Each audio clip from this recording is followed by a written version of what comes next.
अस्सलामुअलैकुम कैंडिडेट्स, कैसे हैं आप? सारे खैरियत से हैं? अल्लाह ताला आप सबको एग्ज़ाम में बहुत जल्द कामयाबी से हमकिनार करे। और इंशाअल्लाह अज़ीज़ आज हम लोग करने जा रहे हैं head and neck and spine. मुझे पहले देखने दो कितनी इसमें स्लाइड्स हैं। अल्लाह अकबर, 40 स्लाइड्स हैं, ज़्यादा नहीं है। ठीक है, ज़्यादा नहीं है, मेरे ख्याल से जल्दी हो जाएगा। ठीक है, 2 सेशंस के अंदर हो जाएगा अगर आप लोग जवाब सही दें और जल्दी दें और एप्रोप्रिएट दें। कल इंशाल्लाह हम लोग एनाटमी और फिज़िक्स एक ही दिन कर लेंगे। ओके, इतनी ज़्यादा मुश्किलात की चीज़ नहीं है उसमें। फिर ये सारी प्रेजेंटेशन बतौर स्क्रीनशॉट आप लोग के पास महफूज हैं, कायम दायम। इसमें कोई एक बच्ची जिम्मेदारी ले ले। माशाल्लाह सादिया ने बहुत अच्छी जिम्मेदारी ली है, सारी चीज़ें लिखती है वो अच्छी नाइस राइटिंग में। तो मैं बहुत मशहूर हूँ कि उसने सारे मेरे रिकॉर्ड्स और नोट्स बना लिए एक तरीके से। तो दूसरी बात ये कि यही चीज़ बेटा जितना सादिया लिख रही है ना, आप सबको उसका एहसानमंद होना चाहिए इस लिहाज से कि सारी चीज़ें उसने पूरी अच्छे तरीके से एक्सप्लेन करके डीडीज नेक्स्ट इन्वेस्टिगेशन सब कुछ लिखा है। यही चीज़ अगर आप लोग आधी भी लिखते हैं या 60-70% भी लिख दें, मैं गारंटी दे रहा हूँ आप लोग पास हो जाएंगे इंशाल्लाह। ओके, तो ठीक है, आप लोगों में से कोई जिम्मेदारी ले चुका है तो अब बिस्मिल्लाह करते हैं। औज़ुबिल्लाहि मिनश्शैतानिर्रजीम, बिस्मिल्लाहिर्रहमानिर्रहीम, रब्बि इश्रह ली सदरी व यस्सिर ली अमरी वहलुल उक़दतम मिन लिसानी यफ़क़हू क़ौली। चलिए बेटा, तीनों हेमाटोमास, अरे बेहतरीन, आदिल आदिल का फ़ौरन ही जवाब आ गया। एपिड्यूरल, सबड्यूरल और एक्स सबरेक्नॉइड। ठीक है, अब किस तरह फ़र्क करेंगे सुन लीजिए। दिखाएंगे सबके लिए आपको सीटी स्कैन और दिखाएंगे अक्सर व बेशतर कॉन्ट्रास्ट के बगैर, लेकिन ये जो सब एरिकनॉइड आखिरी वाला है ये कॉन्ट्रास्ट के साथ दिखा सकते हैं। और इसकी एक वजह होती है, वो आप लोग मुझे बताएंगे क्यों कॉन्ट्रास्ट के साथ दिखाते हैं। पहली चीज़ आप क्या बताएंगे? X-ray scan, CT scan, axial image at the level of ventricle और centrum semi oval biconvex hyperdense area is seen in the region of right parietal lobe at periphery along posterior aspect. ठीक है, it is associated with scalp haematoma as well. It is seen to occupy the area within the sutures.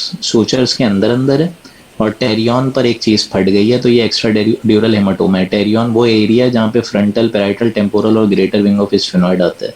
It is causing compression on the lateral ventricle with mild midline shift towards left side with subjacent effacement of sulci and gyri. ठीक है, ये effacement का लफ्ज़ बोलना ज़रूरी है, efface हो जाना। CNS में इफेसमेंट का लफ्ज़ हर बीमारी के साथ आप बोल सकते हो। इफेसमेंट क्या मतलब? एडिमा आ जाना। फिर इधर देखें, वही लीनियर बनाना शेप आप बोल दीजिए। Okay, is seen, hyperdense area is seen और haematoma is seen extending from frontal region up to the posterior parietal region, crossing the sutures, causing subjacent sulci and gyri effacement with pressure and midline effect on midline shift and pressure effect on the underlying brain parenchyma with asymmetrical dilatation of right lateral ventricle. जब ये चीज़ compress हो जाएगी तो brain दो ही जगहों से उस तरफ जाएगा। कौन सी दो हर्निएशन होती हैं ब्रेन की, बताइए मुझे भाई। एक फॉक्स है, फॉक्स के नीचे सब फेल्साइन हर्निएशन, एक टेंटोरियम है, टेंटोरियम के नीचे सब टेंटोरियल हर्निएशन। ओके, फिर आखिरी जो इमेज है ये है सब एरिकनॉइड, आपने बताया मुझे। ओके जी बेटा, अंकल हर्निएशन भी वही है कि वो अगर पैरा हिप्पोकैम्पल गैरस में कंप्रेशन हो जाए सहरान। फिर इधर आ जाइए, ये आप बता सकते हैं linear hyperdensities are seen. अब इसमें 3 एरियाज आप याद रखें, जब भी सब एरिकनॉइड हेमरेज हो खुदारा 3 पॉइंट्स बना दीजिएगा। नंबर 1 सल्साए, ये सारे देखें सल्साए में आ रहे, फॉक्स सेरिब्राई, ठीक है, एंड इंटर हेमिस्फेरिक फिशर और टेंटोरियम सेरिबेलाई। फॉक्स में, सल्साए में, टेंटोरियम में, जहाँ जहाँ वो मेनिंजियस की कवरिंग जा रही है ना हर जगह, क्योंकि ये सारे एक्स्ट्रा एक्सियल ब्लीड हैं। अब इसमें आप लोगों में से कॉज किसी को नज़र आ रहा है? ये क्या है? किसी ने ये नहीं पकड़ा? Berry aneurysm outlining with contrast, ठीक है। A well defined contrast filled secular aneurysm is noted in the region of, कौन सा एरिया बेटा ये? Foramen of Monro. ACA का अगर होता ना बेटा वो यूँ साइडों में आता, और ACA का हेमरेज जो होता है वो आगे आगे होता है, इस तरीके से फ्रंटल के पैराइटल के एरियाज में नहीं होता है, फ्रंटल पर रहता है। ये एकॉम एन्यूरिज्म है which is the most common aneurysm with focal bleed with in the third ventricle. ये नजर नहीं आया आपको थर्ड वेंट्रिकल? तो ये याद रखें, एन्यूरिज्म में जब भी ब्लीड होगा लोकेशन पे फर्क पड़ता है। एकॉम के एन्यूरिज्म आगे आगे और वेंट्रिकल थर्ड और लेटरल के अंदर अंदर। ये देखें इधर भी थोड़ा बहुत ब्लड जा रहा होगा।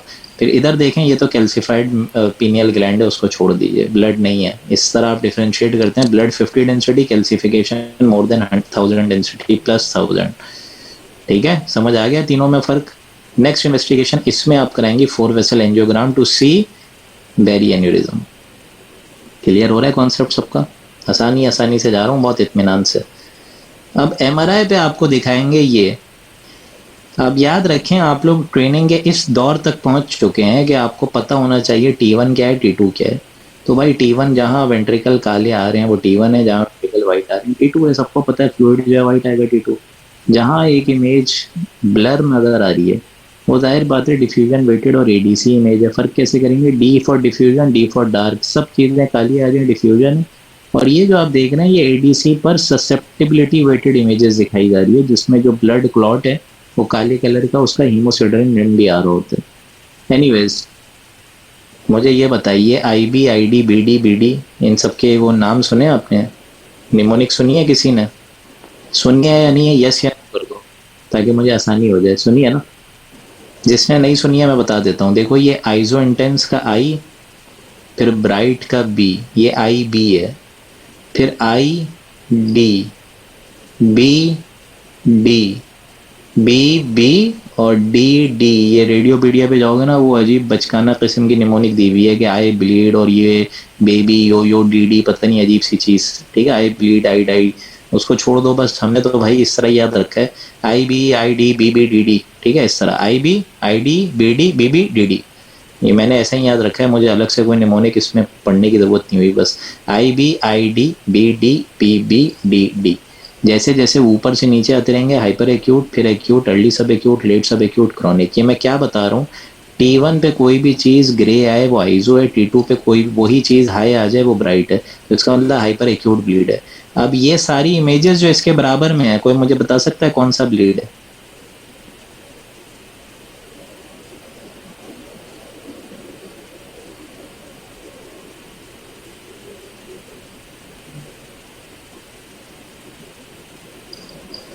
भाई कौन सा ब्लीड है? हाइपर एक्यूट है, क्रॉनिक है, सब एक्यूट है, क्या है? सादिया क्रॉनिक कह रही है और फातिमा जो है एक्यूट कह रही है। क्या लग रहा है? एक्यूट है ना? ये देखो आइजो इंटेंस आ रहे हैं यहाँ पर, और फिर यहाँ देखें आप लोग डार्क आ गया है, वो तो आपको सराउंडिंग एडिमा वाइट नज़र आ रहा होगा बेटा। तो this is acute, that means less than 2 days की इंजरी है अभी। चलो, क्या लग रहा है बताओ मुझे? बड़ा अच्छा केस है ये एक ही केस है। ऐसे ही आते हैं आप लोग के पास बेटा, आईएमएम में यही आता है। राइट एमसी इनफैक्ट बताओगे तो कितने साइंस होते हैं? ये कौन सा साइन है, ये जो क्लॉटेड हाइपर एटीन्यूएटिंग वेसल आ रही है? पहले तो आप यही बताएंगे ना, लीन हाइपर इंटेंस एरिया और hyper attenuating area is seen in the territory of right middle cerebral artery representing hyperdense MCA sign with hypodensity in the sylvian fissure and sulci gyri and effacement, insular ribbon sign. 2 sign हो गए, ठीक है, 2 ही sign आपने बताने हैं, एक अंदर हाइपरडेंस MC है, एक बाहर इंजुलर रिबन। और ये कौन से सीक्वेंस है? डिफ्यूजन और ADC. It is showing restriction on diffusion weighted image. देखो बेटा एमआरआई में ना एक हमारा बहुत बड़ा मिसनोमर ये बना हुआ है कि कोई भी चीज़ डिफ्यूजन वेटेड, ये डीडब्ल्यू है, डिफ्यूजन वेटेड इमेज, कोई भी चीज़ यहाँ वाइट आ रही है, आप आंखें बंद करके बोल देते हैं यार ये तो रिस्ट्रिक्शन शो कर रहा है। सर ये कॉन्सेप्ट गलत है। इस एरिया को यहाँ वाइट होना चाहिए और यहाँ काला होना चाहिए, तब जाके आप इसको डिफ्यूजन वेटेड रिस्ट्रिक्शन कहेंगे। समझ आई ये बात?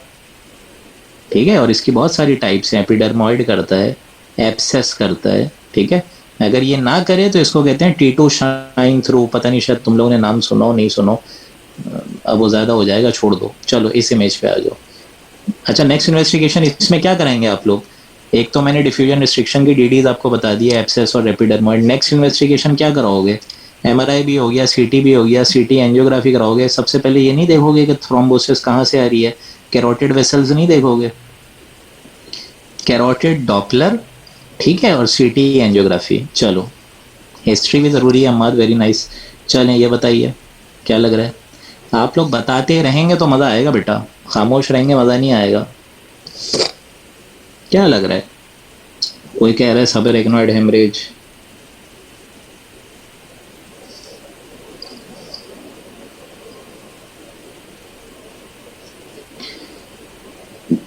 और कुछ? तो और से देखो कौन से सब, हाँ अब आया ना जवाब। मेनिंजियल इनहेंसमेंट नजर आई? आ रही है सबको मेनिंजियल इनहेंसमेंट? तो सबसे पहले तो आप यही कहेंगे thick nodular enhancing meninges is noted, या thick nodular enhancement of meninges in the region of basilar systems. समझ आई ये बात? सबसे ज्यादा बेजलर सिस्टम्स में होती है इन्वॉल्वमेंट। ऊपर के दो images CT MRI post contrast में। फिर नीचे आ गए दोनों के दोनों टेम्पोरल लोब्स आपने देखे, दोनों फ्रंटल लोब्स देखे, एडिमेटस हैं। इसका मतलब कोई पैथोलॉजी हुई है इनके अंदर विद सल्साई गैरा इफेसमेंट। देखो सल्साई गैरा नजर नहीं है, वो इफेसमेंट है। फिर इधर आ जाए ऊपर के, आपने पेराइटल पेरीवेंट्रिकुलर एरियाज देखे, तो यहाँ आपको रिंग एनहांसिंग लीजन्स नजर आए आगे, ऑफ वेरिंग साइजेस विद और without surrounding oedema in some of the lesions. इसका मतलब ये केस अब है complicated meningitis secondary to TB. TB जो होता है वो हमेशा थिक नोडुलर बेजलर पर देगा बेटा मेनिंजल एनहांसमेंट, नंबर 1।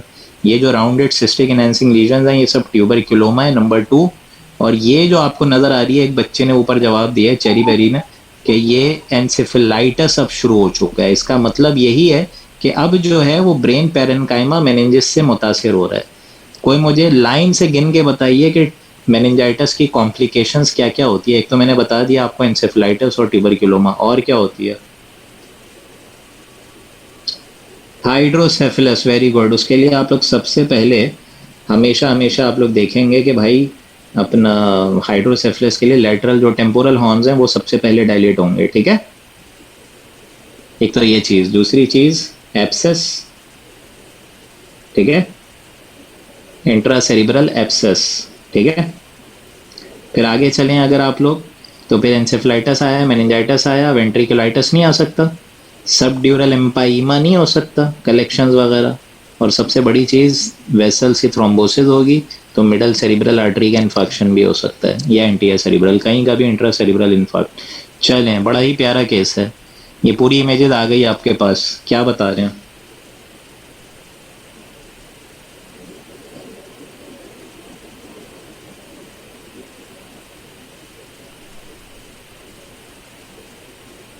जी,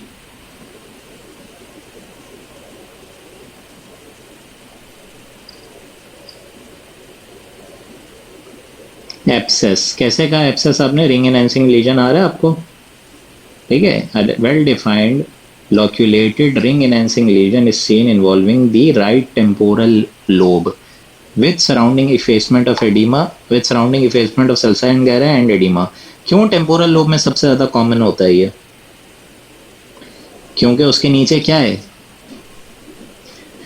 मैस्ट्रोइडाइटस, वेरी नाइस, ठीक है। और इसके लिए आप डिफ्यूजन करेंगे, रिस्ट्रिक्शन आ जाएगा। अब डीडीज क्या होंगी? एपिडर्मोइड, वो भी रिस्ट्रिक्शन दे रहा है, इन्फाक्शन वो भी रिस्ट्रिक्शन दे रहा है, और एप्सेस ये भी रिस्ट्रिक्शन दे रहा है।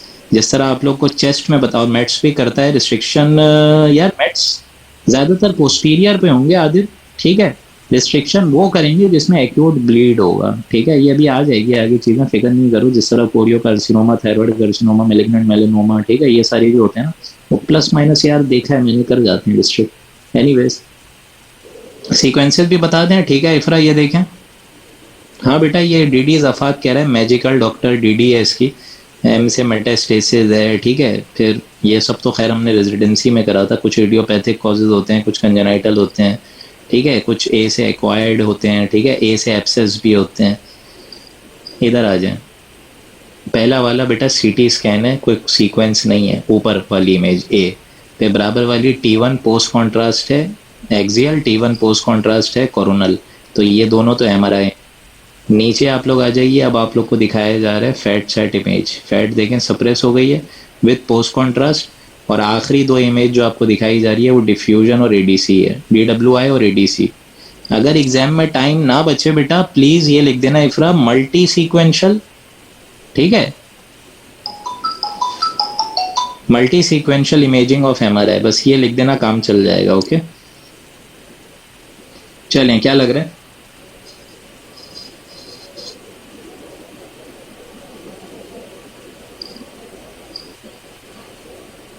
जी, बेहतरीन मेटाक्रोमेटिक ल्यूकोडिस्ट्रॉफी।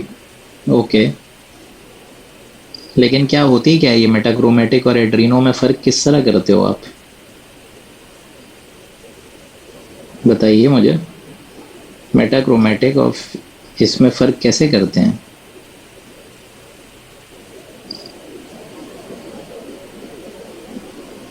ट्राइगोनॉइड अपीयरेंस ओके, और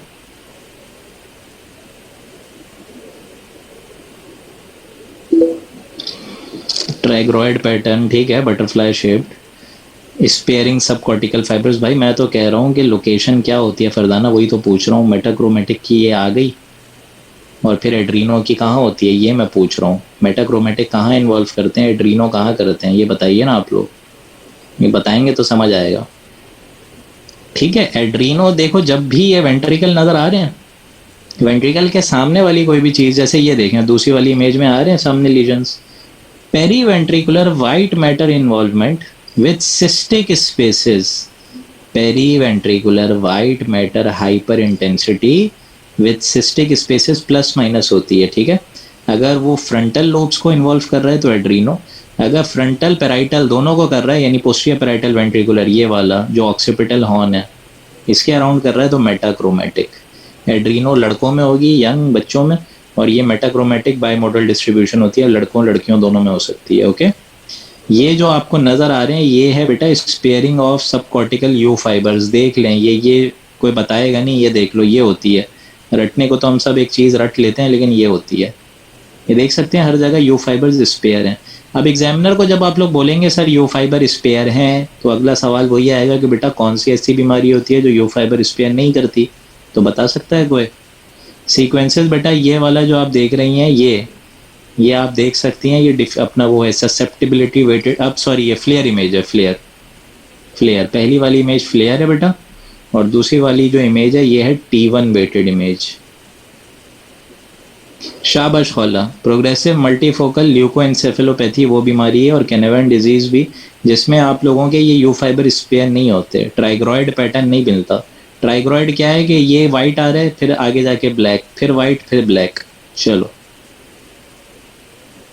नेक्स्ट इन्वेस्टिगेशन, जेनेटिक टेस्टिंग करते हैं आप लोग, क्योंकि ये वो बीमारियां होती हैं जो कि आपके लाइजोसोमल स्टोरेज डिसऑर्डर्स की वजह से होती हैं।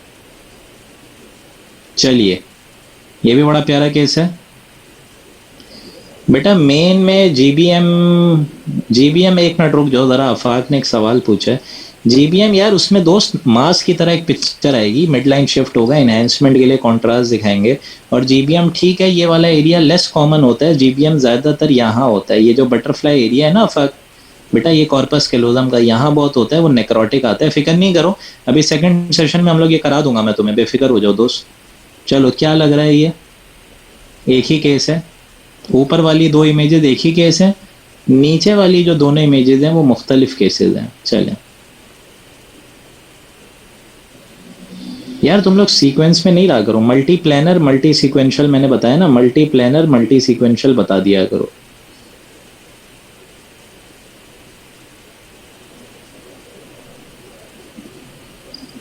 देखें इधर देखें, a well defined cystic density area or lesion is seen involving the right temporal lobe, causing scalloping of the overlying lesser wing of sphenoid। यार ये lesser wing पड़ी थी ना।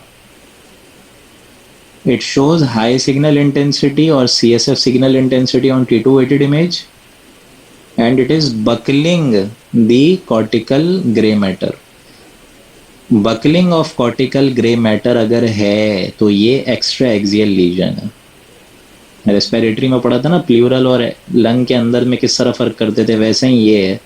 ब्रेन और ब्रेन के बाहर कैसे फ़र्क करेंगे, पहला feature scalloping of the overlying bones. ऊपर जो हड्डियाँ हैं वो पतली पतली हो जाएंगी, स्कैलप्ड हो जाएंगी, कॉन्केविटी आना शुरू हो जाएगी। फिर अंदर जो ब्रेन है उसकी स्कैलपिंग हो जाएगी, उठना शुरू हो जाएगा, बकलिंग हो जाएगी। ठीक है, ऐसा लगेगा कोई बाहर से चीज़ अंदर आ रही है।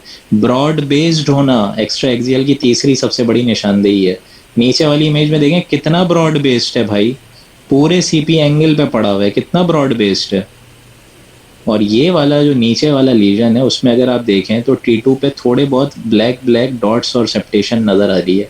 डिफ्यूजन पे भी रिस्ट्रिक्शन आ रही है, अलबत्ता मुझे एडीसी दिखाना चाहिए था।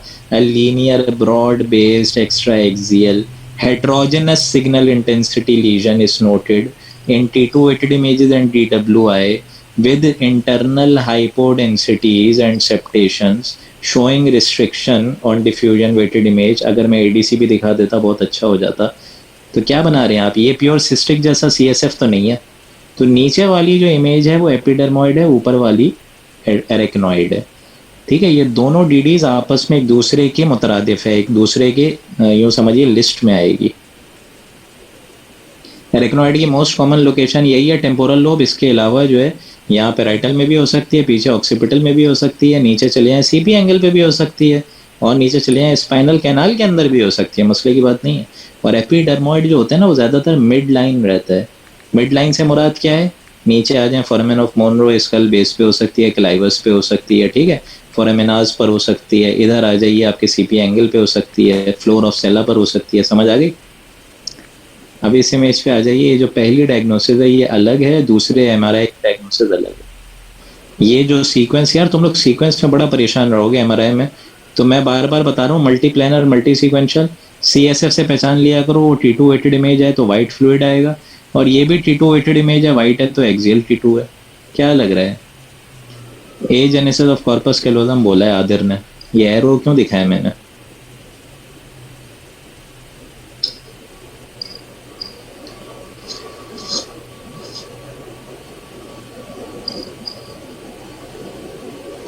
शाबाश मरियम और मोहम्मद अम्माद, ये देखें, narrowing is noted eight the level of aqueduct of Silvius with significant gross distension or dilatation of third and lateral ventricle with periventricular CSF seepage with ballooning। इसका नाम होता है ballooning of third and lateral ventricle। वो बारी की तरफ भूल गए। एजेनेसिस ऑफ कॉर्पस कैलोजम ठीक है, कह सकते हैं इसमें, लेकिन क्या पता वो कॉर्पस कैलोजम ये पूरे एडिमा की वजह से सबसाइड हो गया हो, नजर ना आ रहा हो, एक रेयर पॉसिबिलिटी है। वैसे एसोसिएशन है इसकी इसके साथ। एक्विडक्टल स्टेनोसिस की डीडीज क्या होती हैं भाई, कोई कोरोइड प्लेक्सस पेपिलोमा बोल दो, कोई ना कोई बेजलर मेनिंजाइटिस बता दो जिसकी वजह से ये एब्जॉर्ब नहीं हो रहा। कम्युनिकेटिंग नॉन कम्युनिकेटिंग हाइड्रोसेफलस की पूरी एक लिस्ट खोल के रख दो। सब एरेक्नॉइड हेमरेज बता दो, ट्यूबरकुलस मेनिंजाइटिस बता दो, कोरोइड प्लेक्सस पेपिलोमा बता दो। समझ आ रही है बातें, लिस्ट खोल के रख दो आप कम्युनिकेटिंग नॉन कम्युनिकेटिंग हाइड्रोसेफलस की। चलें, ये इसके बराबर में एक बच्चे का एमआरआई है, ये बच्चे का एमआरआई है। क्या लग रहा है, क्यों लीजन से फैली है, कोई बताएगा मुझे क्या क्या फीचर्स हैं। शाबाश, फातिमा ने सही जवाब दिया, जोशुआ ने भी और बाकी बच्चों ने भी, अम्माद ने भी। सबसे पहले आप ये बताओगे, broadening of gyri, broadening and flattening of gyri, ठीक है, विद फ्यू सल्काए या abnormal sulcal pattern. Broadening and widening और flattening of gyri with few cortical sulci giving a figure of 8 appearance। ठीक है, ये भी बता सकते हैं कि डिक्रीज सेरिब्रल कॉन्वोल्यूशंस आर नोटेड या सेरिब्रल गायराई पैटर्न इज नोटेड। ठीक है, और जब सल्साए गायराई नहीं होंगे और ब्रॉड बेस्ड होंगे तो वेंट्रिकल भी देखें अंदर वाला पानी छोड़ना शुरू कर देगा। So there is mild hydrocephalus with CSF, ठीक है, with CSF leakage with periventricular CSF seepage. चलिए, लीजन सेफेली की जो डीडी है बेटा, उसमें क्या होता है, ए गायरिया, एक ही डीडी है। ठीक है, अगर ये सल्साए बहुत ज़्यादा हो जाए पॉली गायरिया, अगर ये सल्साए कम हो जाए लीजन सेफेली या ए गायरिया। नेक्स्ट इन्वेस्टिगेशन कुछ भी नहीं बल्कि सीक्वेंशियल MRI एवरी 6 मंथ्स, क्योंकि ये बच्चे ज़्यादातर बेचारे जो हैं वो यूँ समझिए कि ऑक्यूपेशनल थेरेपी के अंडर रहते हैं। मतलब ये जो फिजियोथेरेपी होती है ना, इसमें ये होता है कि उनको ऐसा ऐसा काउंसिल करते हैं वालदैन को, ये इस तरीके की मतलब यूँ समझिए कंजर्वेटिव मैनेजमेंट है इसका। होता बेचारे का पुअर आउटकम है, क्योंकि ये रिफ्लेक्सेस जो हैं वो डिक्रीज हो जाते हैं वक्त के साथ साथ। चलें जी बेटा, बड़ा प्यारा केस है ये, बहुत प्यारा केस है।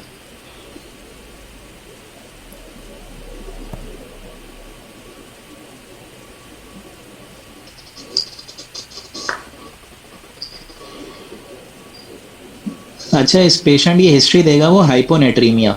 चलो अब बताओ, ये जो आप बता रहे हो ना विल्सन और इन्फाक्शन और बेजल गैंग्लिया, ये सब इसकी डीडी आती है, आदिर और मरियम। ओके, इसके साथ हाइपोनेट्रीमिया हो तो क्या बताओगे? पांडा साइन, अब आ रहे हो तुम लोग जहन पर। ठीक है, तो ये बातें आप बताएंगे। सबसे पहले देखो नीचे वाली तीनों इमेजेस, जिसको इमेज समझ नहीं आई है, ऊपर से ए बी सी है, नीचे डी ई एफ है। ए इमेज जो है T1 है, बी इमेज जो है वो डिफ्यूजन है, सी फ्लेयर अपना ADC है। उसके बाद डी जो है नीचे वाली, ये MRI है, T1 वेटेड इमेज, आंखें काली आ रही हैं, और एंड की दो डिफ्यूजन और ADC। तो देख सकते हैं well defined central hyperintensity is noted in the pons which shows restriction on diffusion and ADC giving a panda sign। Clear हो गई? यही बात आपने पहले बता दी। Multiple other hyperintense areas on T1 weighted images giving restriction are noted in parietal periventricular thalamus। Internal capsule तो spare हो गई है, लेकिन यहाँ कॉर्डेट और प्यूटेमिन में आ रहे हैं। यार किसी को अब एनाटमी तो पता होगी ना यार, अब इतना नहीं करो। ये आ रही है कॉर्डेट, नीचे आ जाए, ये पूरा ग्लोबस पेलिडस जिसके दो पार्ट्स होते हैं, बाहर वाला लेंटिफॉर्म न्यूक्लियस, अंदर वाला प्यूटेमिन, और ये वाला थैलेमस। अब आई एम श्योर एनाटमी आप लोग को पता होगी यार, इसमें मैं नहीं जा रहा हूँ डिटेल में। तो this was the case of CPM with extra pontine complications, basal ganglia infections हो रहे हैं इसमें। क्लियर है? और इसकी DD वो आएगी जो अब आप बता रहे थे, इन्फेक्शन भी डाल दो अलग से। बाद औकात जो डीमाइलिनेटिंग लीजन्स हैं, कौन सा सबसे बड़ा डीमाइलिनेटिंग खतरनाक बीमारी है जिसकी वजह से अंधापन भी हो जाता है? मल्टीपल स्क्लेरोसिस, वो भी हो सकते हैं। यार कैनावान को छोड़ दो, ये जो कैनावान है ना, लाएंगे तो समझ आ रही है, पार्ट 2 में भी नहीं बोलना, IMM में भी नहीं बोलना, ऐसी मुझे नहीं लाएंगे एग्जाम में। आप लोग FRCR के एग्जाम नहीं देने जा रहे, मैं आपको प्रोग्रेसिव मल्टीफोकल ल्यूकोएंसेफेलोपेशिया दिखाएंगे, कैनावान्स दिखाएंगे, पार्किंसोनिज्म के मरीज दिखाएंगे, नहीं। यू आर सिटिंग इन अ देसी एग्जाम। ठीक है, यहाँ जो है ना बस पाकिस्तान में अंधा कानून चलता है। चलिए, क्या लग रहा है? पहली इमेज की डायग्नोसिस, फिर दूसरी की अलग, तीसरी की अलग है, अलबत्ता तीनों वेस्कुलर मसाइल है, अलबत्ता तीनों वेस्कुलर मसाइल। पहले की तो आपने बता दी AVM, दूसरे की क्या है? मलबरी शेप है, ब्लूमिंग आर्टिफैक्ट बोलना है, कैवर्नोमा। और आखिरी की, लास्ट की, लीनियर वेसल है, कैप्यूट मेड्यूसी है, कैप्यूट मेड्यूसी है सहरान। ठीक है, ड्यूरल वेनस एनोमली, नाम बता दो ना उसका, कैवर्नस एंजियोमा। ठीक है, ये एंजियोमा है। ठीक है, वही ड्यूरल वेनस एनोमली भी कह सकते हैं, एंजियोमा है वैसे नाम इसका पूरा। ओके, इधर आ जाइए, पहली इमेज, फिर दूसरी इमेज बताऊंगा, फिर मैं तीसरी बताऊंगा। पहली इमेज में देखें, CT post contrast axial view at the level of pons और मिड ब्रेन, बल्कि it is showing well defined, ठीक है, नोडुलर नाइडस या वेल डिफाइंड सर्पिंजीनियस, बता या इस तरह बता दीजिए कि कॉन्ग्लोमरेट वेस्कुलर मास, ये भी इस तरह भी कर सकते हैं, well defined vascular lesion with serpiginous flow voids या वेस्कुलरिटी।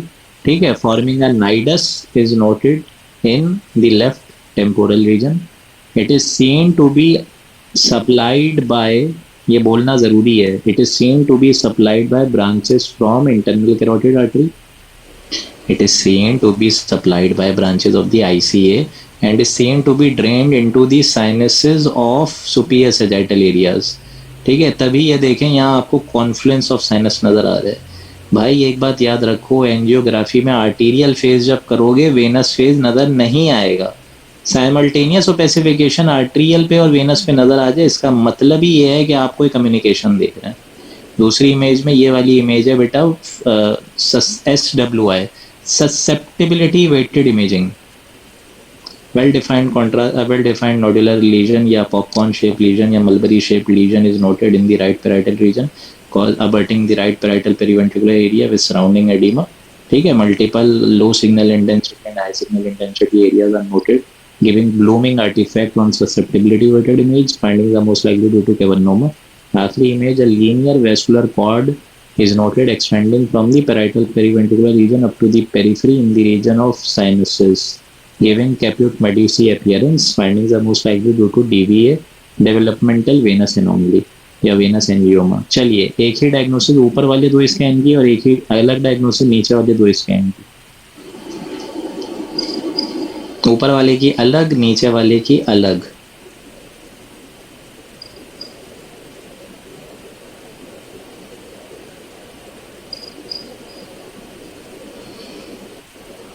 तो बताओ ना यार। Carry two, okay. सबसे पहले डायलिटेशन और distension of lateral ventricle, partial agenesis of corpus callosum with high riding third ventricle, tectal beaking is noted. ये देखें जो टेक्टल प्लेट्स होती हैं यहाँ मिड ब्रेन पे, उसकी बीकिंग हो चुकी है। Wrapping of cerebellum around brain stem, ये सेरिबेलम घूम के उस तरफ जाएगा अराउंड ब्रेन स्टेम, ठीक है। और एमआरआई पे आपने देख लिया है कि यहाँ आपको नजर आएगा कि posterior arch defect is noted of the cervical vertebrae with herniation of meninges and CSF through this defect forming a cervical meningoencephalocele. Type 2 carry malformation। Type 1 में क्या होता है? टाइप 1 में क्या होता है बताओ ना यार। अब ये सारी टाइप्स पढ़ के आप लोग ग्रुप पे बताइएगा मुझे क्या होती है, ठीक है। टाइप 2 हाँ टॉन्सिलर हर्निएशन होगी दोस्त, सिर्फ टाइप 1 इसमें भी हो रही है वैसे। और टाइप 1 जो है हाँ less than 5 mm tonsillar herniation होगी। दूसरी चीज़ ये मेनिंजोसील उसमें नहीं होगी। टाइप 2 में सर्वाइकल, टाइप 3 में लंबर, टाइप 4 में हाइपोप्लेजिया ऑफ सेरिबेलर वर्मिस, ठीक है। ओ सॉरी मतलब ये सेरिबेलर टॉन्सिल्स की हर्निएशन भी। और टाइप 5 वो होती है कि एजेनेसिस, पूरी की पूरी जो यूँ समझिए कि कोई मेनिंजोएन्सेफेलोसील नहीं होगी, कुछ नहीं होगा, बस ये है कि पूरा सेरिबेलर जो वर्मिस है वो भी ख़त्म और अच्छी खासी टॉन्सिलर हर्निएशन, वो शायद मोर देन 10 mm हो जाती है। पढ़ भी लेना तुम लोग। नीचे वाली दो इमेजेस में क्या लग रहा है? डैंडी वॉकर, ठीक है। ये डैंडी वॉकर आपको नीचे वाली दो इमेजेस में लग रहा है। सबसे पहला फ़र्क आप ये बताते हो बेटा, चाहे आप स्केरी बोल रहे हो चाहे डैंडी, ये होता दोनों बच्चों में ही है। ऊपर की दोनों इमेजेस में आपको पोस्टीरियर क्रीनियल फोसा छोटा नहीं बड़ा छोटा नज़र आ रहा है, और डैंडी वॉकर में बड़ा नज़र आ रहा है। तो posterior fossa is enlarged and Dandy Walker and is filled with the CSF signal intensity collection। देख सकते हैं नीचे आपको नजर आ रहा है सीटी पे काला और एमआरआई पे वाइट। तो posterior fossa is enlarged, number 1। cerebellar vermis is agenetic, ठीक है, और agenesis of cerebellar vermis is noted, ठीक है। and forward displacement of brain stem and compression on brain stem is noted। Finding the most likely due to Dandy Walker. अब आप कहेंगे यार इनकी डीडीज क्या है, तो कैरी की सिम्टोमेटिक डीडीज होती है। अगर आपको सिम्टम्स नजर आ गए मेनिंजोएन्सेफेलोसील तो आप वो बता सकते हैं, उसके साथ अलग अलग फीचर्स कर दें। डैंडी वॉकर की सबसे बड़ी डीडी क्या है बताए कोई मुझे? डैंडी वॉकर वेरिएंट क्या होता है? एरिकनॉइड सिस्ट भी हो गया, जाइंट सिस्टर्ना मैग्ना भी हो गया, जोशुआ ठीक है, एपिडर्मॉइड भी हो गया, वो सब अपनी जगह। डैंडी वॉकर वेरिएंट क्या है? उसमें और इसमें कैसे फर्क करेंगे? डैंडी वॉकर वेरिएंट में पोस्टीरियर फोसा एनलार्ज नहीं मिलेगा, ओके। चलें इस इमेज पे आ जाइए। जो पहली इमेज है बेटा ये T1 पर, ये well defined high signal intensity lesion. T1 पे वाइट आ रहा हो, T2 पे ब्लैक आ रहा हो, ये पहला लीजन, पहला एमआरआई। क्या बताएंगे आप? Colloid cyst causing significant distension of lateral and third ventricle, ठीक है। फिर ऊपर वाले एक्सियल और सीटी इमेजेस जो आ रहे हैं एमआरआई और सीटी, ऊपर वाले दो क्या बताएंगे आप? सीटी पे किसी सेलर रीजन के कैल्सिफिकेशन आ जाए, क्या बताते हैं? मासेस कर रहे हैं हम लोग, masses. Well defined contrast field, well defined cystic lesion is seen involving the foramen of Monro, ठीक है, या सेलर सुप्रा सेलर रीजन बता दो, ज़्यादा इजी है, ठीक है, ब्रॉड बेस्ड है ये। फिर यहाँ आ जाए कैल्सिफाइड लीजन है सर ये, ठीक है। उसके साथ सॉलिड कम सिस्टिक एरियाज में माइल्ड सराउंडिंग एडिमा है सर। आईसीए को अबट कर रहा है, एसीए को अबट कर रहा है, मिड ब्रेन के सेरिब्रल पेडंकल्स की स्कैल्पिंग कर रहा है। कैल्सिफाइड लीजन की सबसे बड़ी इस एरिया पे डायग्नोसिस होती है क्रेनियोफेरिंजियोमा। कैल्सिफाइड लीजन की जितनी दूसरी डीडी हैं वो आप डाल देंगे यहाँ। एपिडर्मॉइड भी कैल्सिफाई कर सकती है। पीनेट और डीनेट का नाम सुना है? Primitive neuro ectodermal tumour, dysembryoplastic neuro epithelial tumour, नाम सुने हैं ना आपने? वो भी यहाँ पे कैल्सिफिकेशन दे सकते हैं। ये पिट्यूटरी माइक्रो एडिनोमा भी कैल्सिफिकेशन दे सकता है, जैसा कि नीचे इमेज में आपको एडिनोमा नजर आ रहा है। ये एक लीजन नजर आ रहा है, MRI T1 weighted and T1 axial images, ठीक है। कोरोनल एंड सजाइटल इमेजेस हैं, बल्कि सजाइटल और कोरोनल।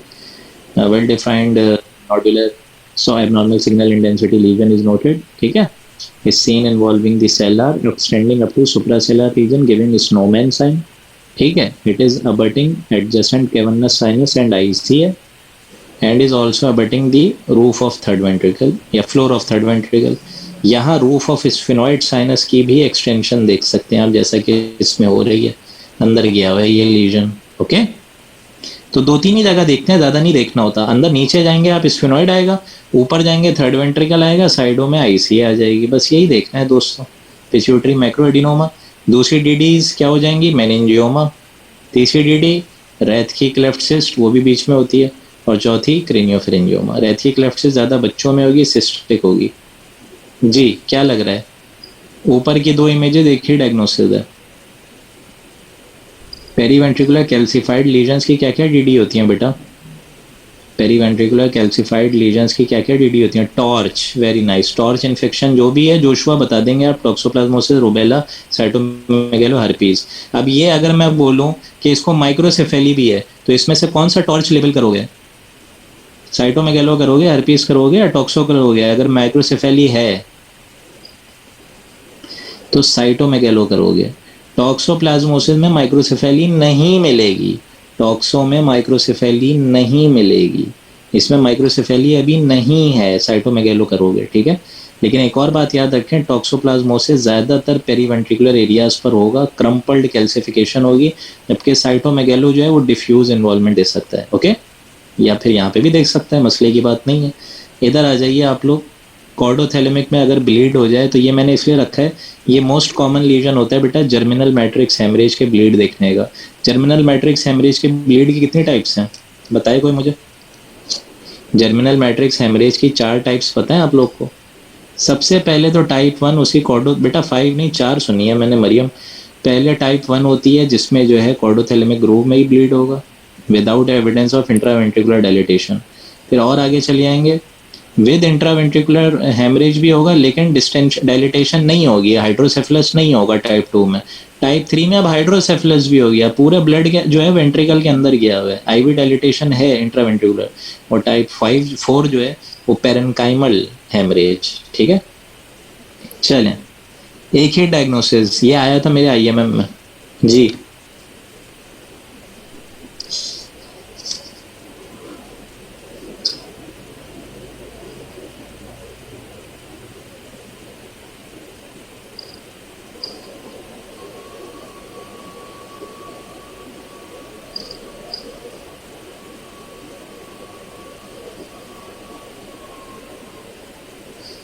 जी ठीक है, ये देख सकते हैं आप लोगों को राइट साइड पे थिक कॉर्ड साइन एक मिल रहा होगा जिसको एम्प्टी डेल्टा साइन कहते हैं, कॉन्ट्रास्ट पे ही नज़र आता है। ये कहता है कि लॉस ऑफ फ्लो वर्ड, देखें फ्लो वर्ड यहाँ काला नज़र आ रहा है लेफ्ट साइड के ट्रांसवर्स साइनस का, यहाँ पूरा ट्रांसवर्स साइनस और कुछ हद तक सिग्मॉइड साइनस जो है वो क्लॉटेड ब्लड के साथ जमा हुआ है, गिविंग थिक कॉर्ड साइन या एम्प्टी डेल्टा साइन। और इसी वजह से यहीं पे ही एमआरआई एंजियोग्राफ आपने करा है, एमआरवी करा है बेसिकली बल्कि, और इसके अंदर अगर कोई इन्फेक्शन हो तो वो भी एमआरआई पे आप टेक कर सकते हैं, finding the most likely due to dural venous sinus thrombosis. इस इमेज से अब आगे चलेंगे हम लोग नेक्स्ट क्लास में, ओके।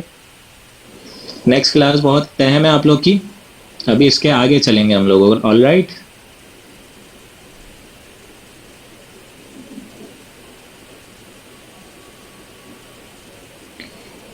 ठीक है, माइट्रल स्टेनोसिस है, ठीक है पकड़ लिया तुम लोगों ने। मल्टीपल फिंगर डॉर्सन अपीयरेंस आएगी, पेरीवेंट्रिकुलर एरियाज पे होंगे, स्पाइनल कॉर्ड इन्वॉल्वमेंट होगी और रिंग आर्क लाइक एनहेंसमेंट होगी, माइट्रल स्टेनोसिस। चलो ये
आने दो सबको, फिर स्टार्ट करता हूँ। 40 कैंडिडेट भरने दो सबको, फिर स्टार्ट करते हैं।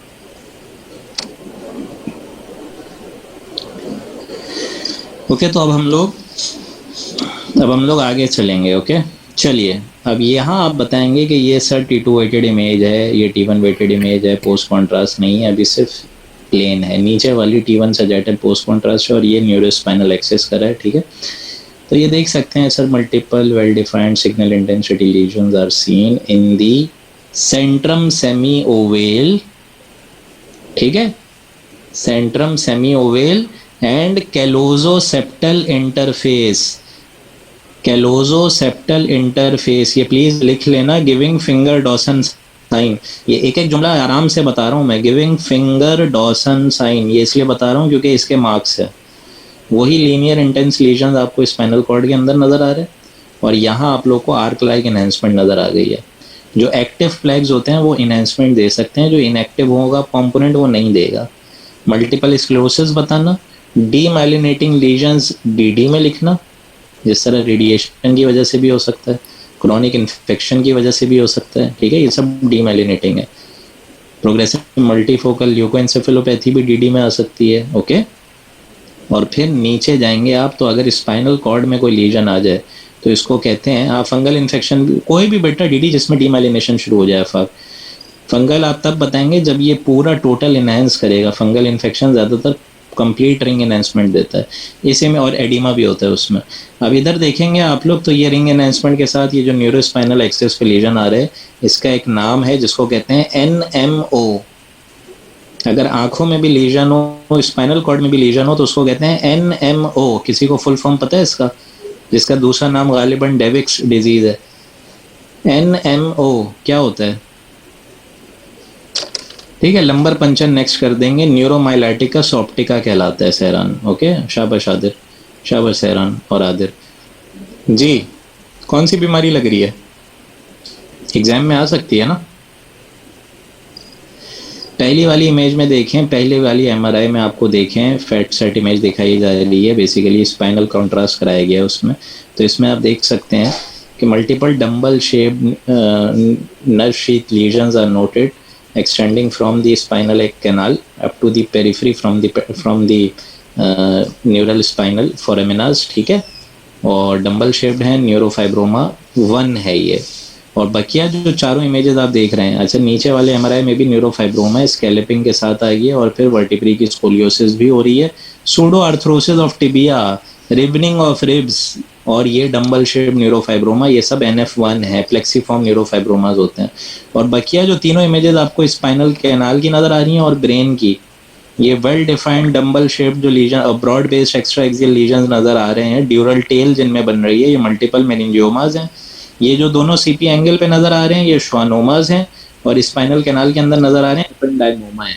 इसको कहते हैं miss me lesion. Miss me भी लिख दोगे ना, और उसका फुल फॉर्म और लोकेशन बता दोगे, और extra axial broad based dural tail बता दोगे, तो आपको मार्क्स मिल जाएंगे। ओके जी, क्या लग रहा है बताइए? एक ही डायग्नोसिस है, ट्यूबरस स्क्लेरोसिस। क्या क्या पढ़ा है हमने? फीचर्स देख लीजिए। पेरीवेंट्रिकुलर कॉर्टिकल, जो मतलब सब कॉर्टिकल कैल्सिफाइड ट्यूबर्स मिलेंगे, नंबर 1। ये मैंने कल बताया था आपको, इनहेंसिंग लीजन मिलेगा in the region of foramen of Monro. बंदा जो है हेडेक के साथ आएगा, पेशेंट जो है शदीद सर में दर्द के साथ आता है। सब एपेंडाइमल जाइंट सेल एस्ट्रोसाइटोमा। लंग्स आप देख रहे हैं, मल्टीपल इनहेंसिंग सिस्टिक लीजन्स हैं बोथ लंग्स में, ठीक है, सिस्टिक एरियाज हैं, डिफ्यूज इन्वॉल्वमेंट है, लिम्फ एंजियोमायोमेटोसिस होती है। और किडनी में वही आपको पढ़ा है जेनेटो यूरिनरी में, फैट डेंसिटी लीजन्स आ जाए। तो फैट डेंसिटी लीजन से मुराद क्या होती है? सराउंडिंग जो है हेमरेजेस भी हो जाए। ये देखें श्वास मेजर में हेमाटोमा भी हो गया इन हेमरेजेस की वजह से, तो इसका नाम क्या हो गया? एंजियोमायोलाइपोमा का नाम क्या हो गया? तो सिंड्रोम होता है ना जब रप्चर हो जाता है, ये पूछ रहा हूँ। किसी को नाम याद है? बड़ा अच्छा नाम है इसका। इसका नाम है वंडरलिच सिंड्रोम। पढ़ लेना यार तुम लोग, WUNDERLICH, वंडरलिच सिंड्रोम, ठीक है। और ये केस है ट्यूबरस स्क्लेरोसिस का। चलिए, ये कौन सा केस है?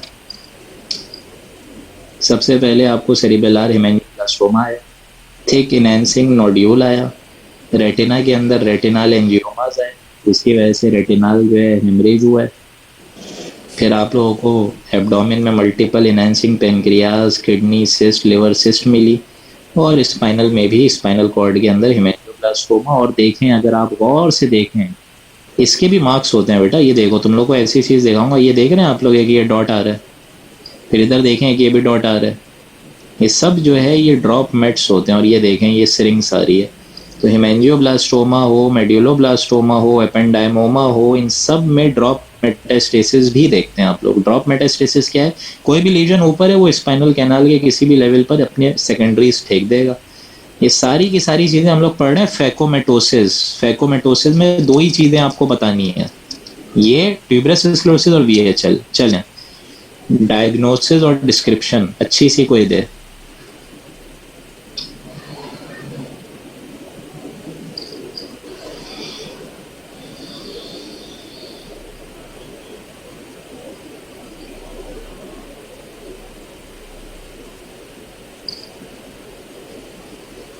ठीक है, वेन ऑफ गैलन एन्यूरिज्म या मेलफॉर्मेशन। ओके, इसमें इतनी कोई रॉकेट साइंस नहीं है। आपने सिंपल एक बात बतानी है कि well defined contrastual tubular vascular pouch या वेस्कुलर एन्यूरिज्म बोल दें डायरेक्टली। ठीक है, is seen in the supracerebellar and infratentorial region. भाई टेंटोरियम सेरिबेलाई के नीचे होती है ये, और मतलब यूं समझो कि scene in the infra parietal बोल दो, इंफ्रा ऑक्सीपिटल बोल दो, मतलब सीन इन द पोस्टिया फोसा बोल दो। कुछ समझ नहीं आया, पोस्टिया फोसा बोल दिया करो। ठीक है, सुप्रा सेरिबेलार होगी, और यहाँ आपके पेराइटल ऑक्सीपिटल लोब के नीचे होगी, और पोस्टीरियर टू थर्ड वेंट्रिकल, यानी ये।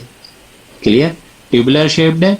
It is seen to drain into confluence of sinus with multiple flowoids or collaterals in the parietal periventricular region, causing compression on third ventricle with lateral and third ventricle dilatation. खत्म। All these findings are most likely due to vein of Galen aneurysm या malformation। कुछ next investigation कराओगे? किसी बच्चे का कुछ और scan कराओगे? इसी बच्चे का कुछ और एक्सरे वगैरह कराओगे? और क्यों कराओगे ये लिखना, मार्क्स ज्यादा मिलेंगे। चेस्ट एक्सरे कराओगे ऐसे बच्चे का? क्यों कराओगे?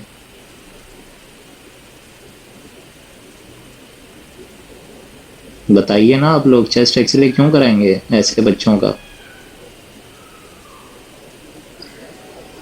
कंजेस्टिव कार्डियक फेलर, क्योंकि बेटा हाई आउटपुट कार्डियक शंटिंग होती है इसमें। क्लियर हो रही है बातें आप लोग को? ये सारी हाई आउटपुट कार्डियक शंटिंग की वजह से हम लोग जो है जी चेस्ट एक्सरे कराएंगे। चलें, क्या लग रहा है?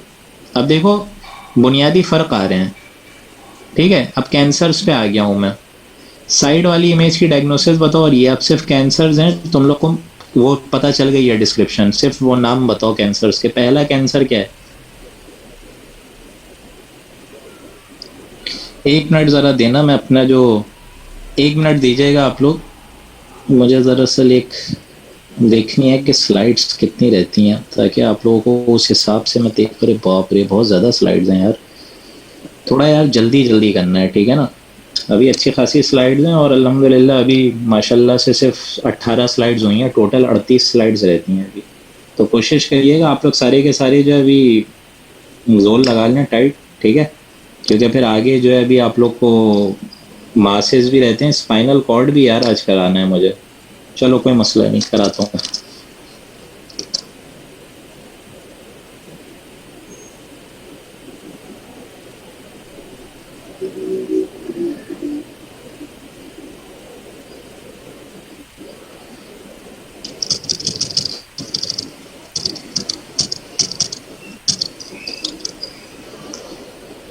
तुम लोग अगर साथ साथ बताते रहोगे ना यार, जल्दी हो जाएगा, इसलिए मैं चाह रहा हूँ जल्दी जल्दी बताते भी रहो। चलो, क्या लग रहा है पहले केस की डायग्नोसिस? एक मिनट, चैट बॉक्स कहाँ गया यार?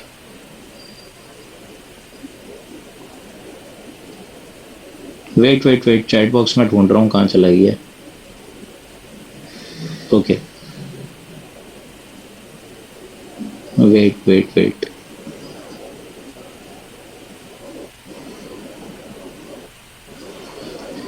Sorry for inconvenience guys, 1 minute दीजिएगा, चैट बॉक्स गायब हो गया, मैं वो ढूंढ रहा था।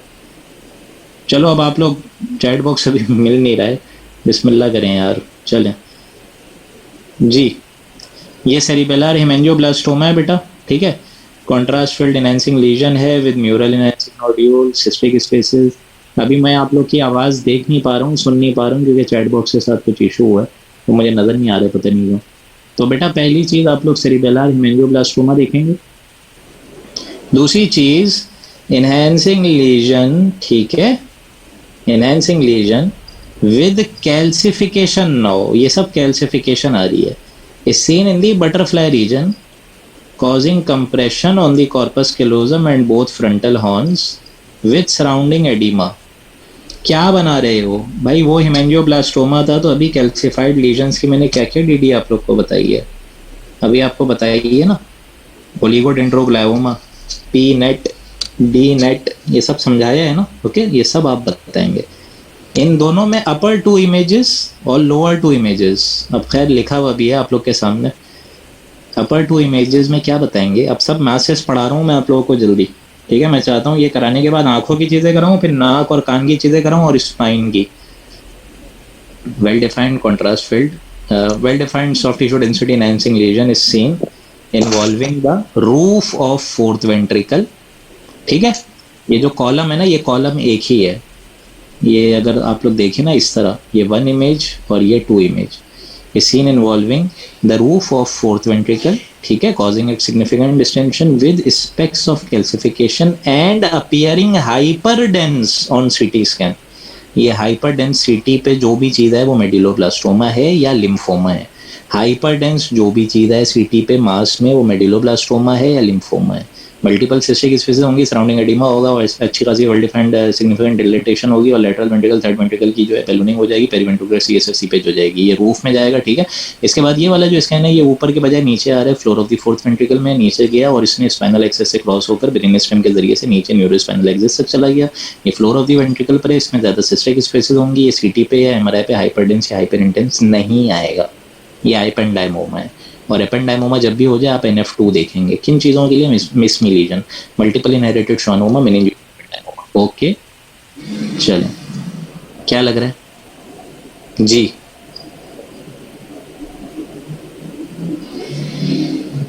Again cystic density lesion with surrounding oedema giving a soap bubble appearance. Now soap bubble appearance नजर आई सबको, ठीक है। तो इसकी सोप बबल अपीयरेंस की 2 ही डीडी हो सकती है, लेकिन एक बात याद रखें, सोप बबल अपीयरेंस में ना इतना ज़्यादा एडीमा नहीं होगा, इसमें अब एडीमा भी आ गया है। अगर सिर्फ सोप बबल अपीयरेंस होती तब तो आपकी डीडी हो जाती वो डी नेट, पी नेट, ये सारी चीज़ें, न्यूरो एक्टोडर्मल ट्यूमर, लेकिन इसमें अब एडीमा आ गया, एनहेंसमेंट आ गई है, ठीक है, अच्छा खासा नेक्रोसिस भी आ गया है, तो ये GBM है। और इसके बराबर वाला GBM की जो अभी आदिर और ये आफाक बता रहे थे, सबसे बड़ी डीडी क्या है जो बटरफ्लाई एरियाज पर आएगी, ये देखें, जो आप लोग मेटाक्रोमेटिक ल्यूकोडिस्ट्रोफी और एड्रीनो में फिट कर रहे थे। इन्हेंसमेंट हो रही है ना, नेक्रोसिस आ रही है, अच्छा खासा एडीमा है, सबसे सबजेस्टेंट कैल्सिक वो है, सराउंडिंग एडीमा है, ठीक है, सल्सा कह रहा है, एफेसमेंट है। तो GBM की सबसे बड़ी डीडी क्या होती है यार? बताओ ना यार, खामोश नहीं हो, मैं 1 घंटे से बोल रहा हूँ, मुझे कुछ अल्हम्दुलिल्लाह नहीं हुआ है। नहीं यार, मेट्स छोड़ दो ना, मेट्स। बटरफ्लाई रीजन पे क्या होता है? ग्लायोमेटोसिस सेरिब्राई समीर बेटा, उसमें more than 3 areas of the brain involve होंगे, इसमें तो एक ही एरिया है दोस्त। GBM तो हो गया ना, उसके बाद मिड लाइन और क्या क्या मासिद होते हैं? Lymphoma, thank you very much मंजूर। GBM की सबसे बड़ी डायग्नोसिस है, डीडीज है, लिम्फोमा, जो कि अभी बता तो रहा हूँ चीख चीख के, गला फाड़ फाड़ के, कि सीटी पे हाइपरडेंस आ सकता है। ओके चलो आगे चलते हैं। चलिए अब आंखों पर आ गया, ब्रेन खत्म। क्या लग रहा है बेटा? पहली image V shape defect, posterior limb converging at the optic disc, upper limbs diverging and are attaching at the ora serrata, giving a V shape defect, retinal detachment. ये देखें, ये आ रही है पूरी सबको नजर। ये नीचे आपको B स्कैन दिखाया है, ये पहले ही जो इमेज नीचे वाली है इसकी लेबलिंग देख लो, ये B स्कैन की है। एनाटॉमी के सेक्शन में पूछते हैं, मैं पूछूंगा अभी वहाँ पर जो कल पढ़ाएंगे। फिर ये देखें, ये इमेज आ रही है, टेनिस बॉल अपीयरेंस, साइडों से कोई लिम्स आई हैं, and now these are diverging away from the optic disc and are diverging away from the ora serratus. So this is choroid detachment giving a tennis ball appearance.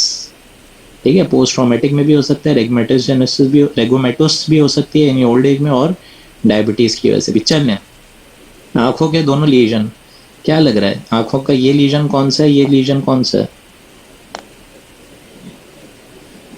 बताइए। Enhancing legion पहले वाले choroid में MRI पे T1 देख रहे हो दोस्तों, post contrast T1 देख रहे हो। क्यों? इसको रेटिनोब्लास्टोमा बनाने के चक्कर में, वो रेटिनोब्लास्टोमा तो सीटी पे ज़्यादा दिखाएंगे, PHPV में तो आई बॉल श्रंकन क्रॉनिक स्कार्ड आएगी आदिर और सादिया बेटा। सहरान ने बताया ना जवाब, मेलेनोमा।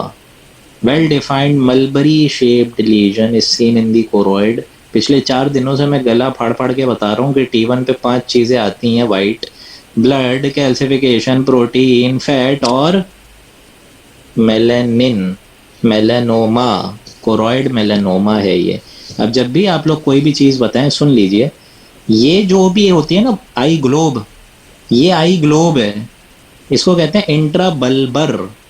और ये जो पीछे वाली चीज़ आप देख रहे हैं ये है रेट्रोबल्बर। और ये पूरा कॉम्प्लेक्स जो आप देख रहे हैं जो कि ऑप्टिक एपेक्स से लेके पेरिफेरल पैल्पेब्रल शीथ तक जाती है, इसको कहते हैं इंट्राकोनल। समझ आ रही है ये बातें?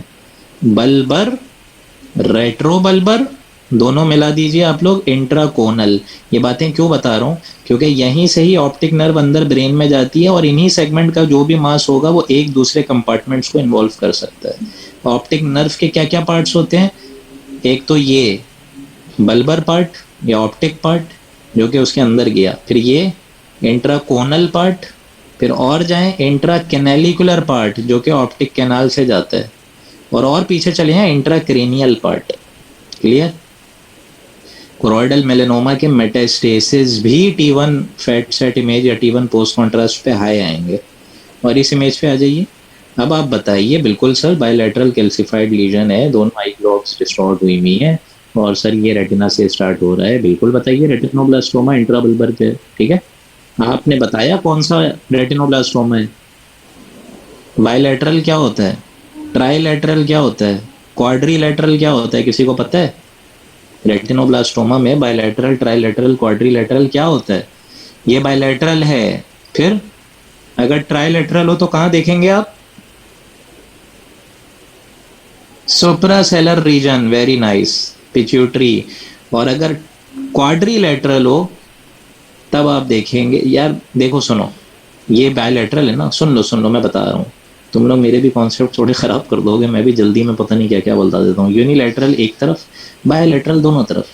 ट्राइलैटरल ये होता है कि बेटा आप पीछे चले आएंगे, पीनियल पर आएगा शायद, जितना मुझे याद आता है ट्राइलैटरल पीनियल पर होता था। क्वाड्रिलैटरल जो है उसके लिए सुप्रासेलर सिस्टम का होना ज़रूरी है, जो मुझे याद है भाई, पढ़ भी लेना। क्वाड्रिलैटरल सुप्रासेलर सिस्टम को करता है, और ट्राइलैटरल जो मुझे याद पड़ता है पीनियल को है। अब आई माइट बी रॉन्ग, लेकिन मुझे तो यही याद है, और आई थिंक यही होगा, है ना खौला? यही है ना बेटा? ओके, चलें इस इमेज पे आ जाइए। क्या लग रहा है बेटा? चारों आई ग्लोब के muscles, supra orbit, superior rectus, medial lateral rectus, inferior rectus, coke shape appearance की तरह डायलेट हो चुके हैं। Thyroid ophthalmopathy, Graves disease.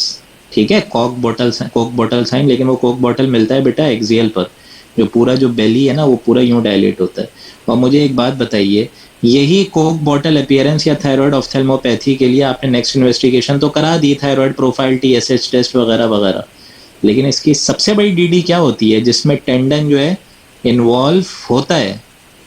भाई एक टेंडन इन्वॉल्व होगा, एक में टेंडन स्पेयर होगा। कोई बता सकता है कौन सी इन्वॉल्वमेंट के साथ होता है, कौन सी स्पेयरिंग के साथ होता है?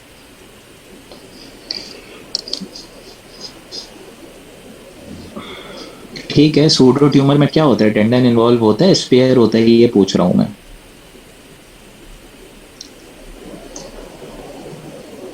ठीक है, ऑर्बिटल सूडो ट्यूमर है ना, तो इन्वॉल्व कर जाएगा, इसमें स्पेयरिंग होगी। बराबर वाले स्कैन में क्या लग रहा है? आई ग्लोब के बराबर में ये सारा गंदगी नजर आ रही है। अब क्या हुआ है ये? लेटरल रेक्टस सेकंड हो गया, क्या हुआ क्या है?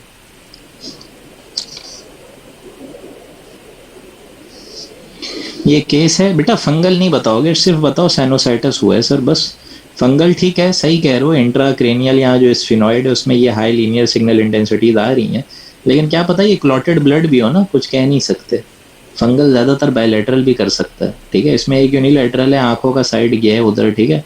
देयर इज इस तरह बता दीजिए कि पेल्पेब्रल पार्ट की सर, ठीक है, यहाँ पेल्पेब्रल पार्ट आएगा, और ये जो ऑर्बिटल पार्ट है, और सर ये जो इंट्राकोनल पार्ट है, इस जगहों पे लैटरल लेक्टस की थिकनिंग है, heterogeneous thickening with surrounding fat streaking and stranding is noted with linear signal intensities extending, yeah, abnormal signal areas are seen extending into the ethmoid sinuses causing its congestion with linear high signal intensity areas या high density areas, ठीक है। findings are due to sinusitis with intraorbital extension, या यहाँ से वहाँ जा सकते हैं, वहाँ से यहाँ intrasinusal extension, ठीक है, with possible fungal superadded infection।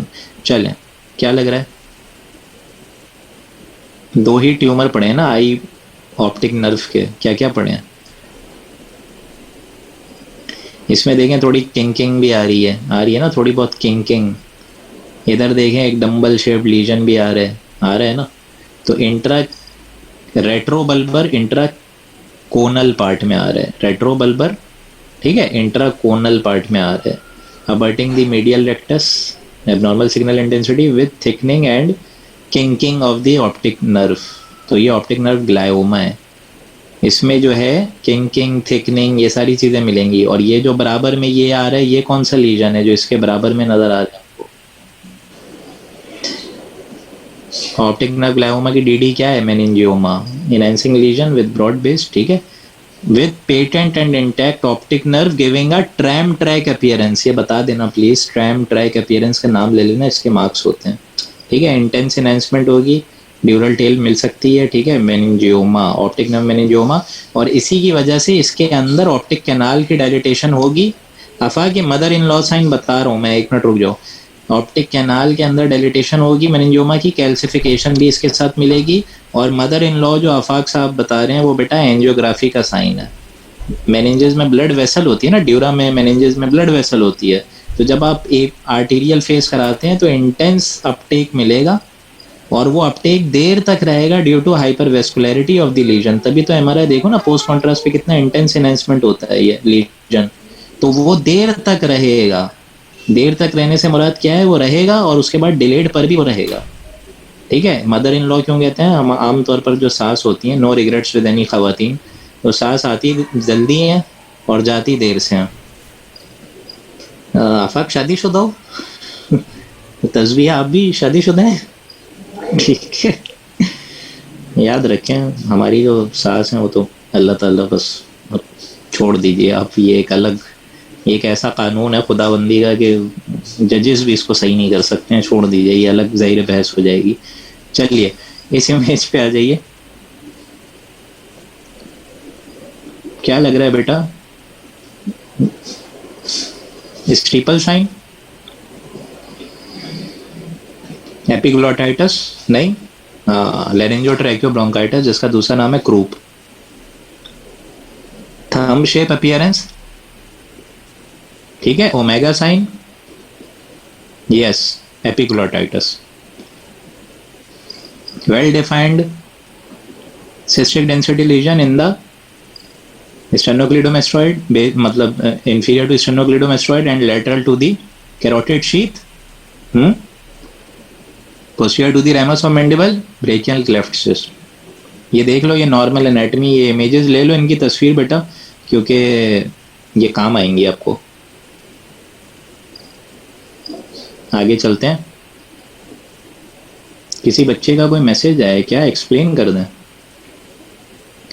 बेटा। चेस्ट एक्सरे है, फ्रंटल मतलब चेस्ट एक्सरे नेक है, frontal projection, there is symmetrical narrowing of the airways, ठीक है, symmetrical narrowing of the infraglottic airways is noted giving a steeple sign, ठीक है। However both lungs appear unremarkable, अच्छी खासी वहाँ जा रही है एयर, ये बताना होता है, ठीक है। तो this is laryngotracheobronchitis giving a steeple sign. फिर आप एक्सरे नेक बताएंगे, epiglottis appears enlarged and thickened causing compression on the hypopharynx, giving thumb sign और omega sign, However, no evidence of any vertebral erosion or destruction or retropharyngeal extension is noted. ये बहुत prone होता है कि ये vertebral की डिस्काइटस वगैरह भी करा सकता है अगर इन्फेक्शन रेट्रोफेरिंजियल स्पेसेस में आ जाए और उसकी डिस्टेंशन करा दे।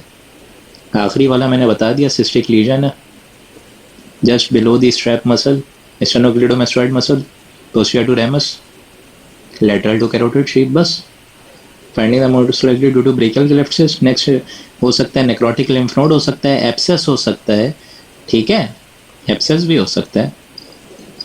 सही है, एक्सप्लेन भी कर दिया। चलो क्या मसला लग रहा है बताओ, ऊपर की 2 इमेजेस और नीचे की 2 इमेजेस में।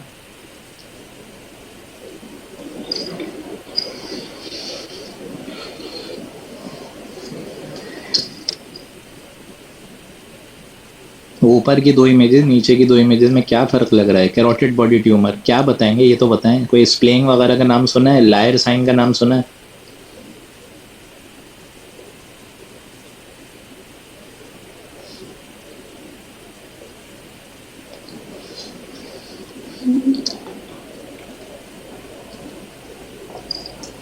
एबनॉर्मल सिग्नल इंटेंसिटी अगर एमआरआई पे हो और अगर सीटी पे हो, soft tissue density enhancing lesion is seen involving, ठीक है, just below the sternocleidomastoid muscle with intense feeders with intense arteries, ठीक है, यानी हाइपरवेस्कुलर कोई लीजन है।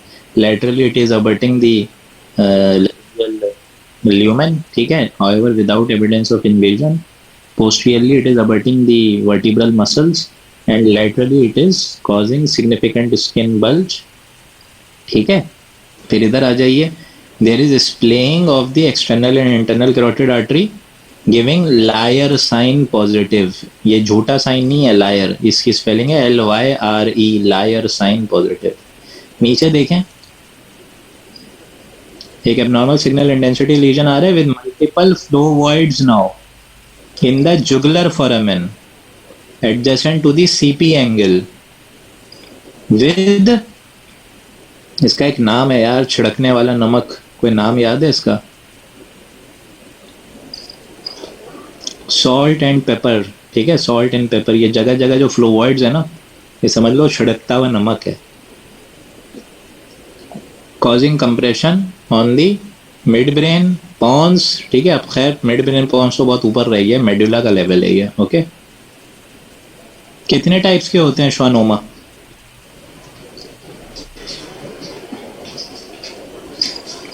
एक तो ग्लोमस जुगुलर मैंने बता दिया, और वेगस नर्व का हो सकता है, ग्लोमस वेगल, ठीक है। और आ जाइए, टिम्पेनिक मेम्ब्रेन होती है, ग्लोमस टिम्पेनिकम, बस लोकेशन चेंज हो जाएगी। चलिए, बड़ा इंपॉर्टेंट स्कैन, ऊपर की 2 इमेजेस जो हैं वो डीडीज हैं, डीडीज, ऊपर की 2 images DDs.